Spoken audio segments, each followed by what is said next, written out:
We are in the sewing room today, a place where even when it's quiet, there's creative noise from leftover fabric that does not go away unless you have a plan. If you sew, you probably have a pile of scraps somewhere, not large enough for a dress, not small enough to throw away, and too good to waste.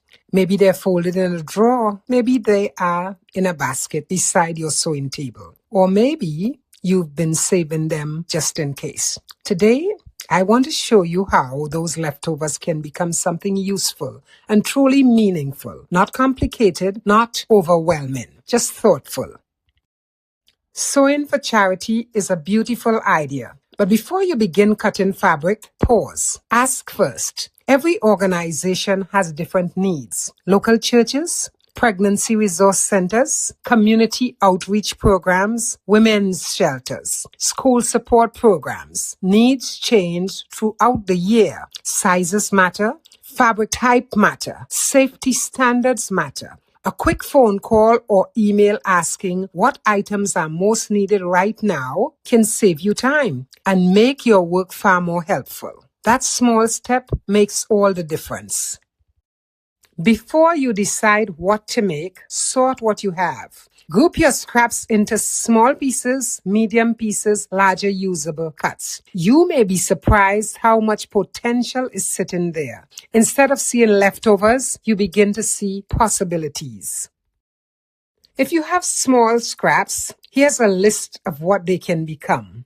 Baby bibs, soft hats, scrunchies, hair accessories, mittens from fleece, friendship bracelets. These are projects that are simple. They don't require much, and they can be made in batches. 2 or 3 items sewn in an afternoon can become a part of something much bigger. Medium pieces open even more options. Drawstring bags, simple tote bags, elastic waist baby pants, sundresses, soft stuffed animals, rag dolls. A simple elastic waistband and soft cotton can go a long way. Drawstring bags are especially helpful for toiletries, school supplies, or small personal items. These are usable things we use every day. When scraps feel too small on their own, combine them. Patchwork blankets, coordinated baby sets, hat, bib, and pants, mixed print tote bags. Scraps don't have to match perfectly. They just need to be secure, washable, and thoughtfully made. When sewing for donation, quality matters more than quantity. Secure your seams, backstitch properly, use washable fabrics, avoid loose buttons on baby items. Make sure everything is clean and neatly finished. You are not just sewing an item, you are offering dignity.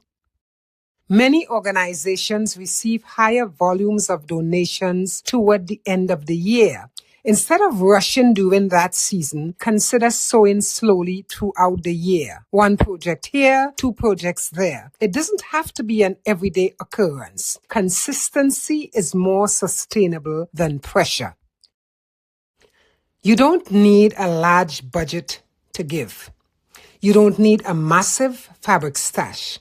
You only need what's already in your sewing space and a little intention.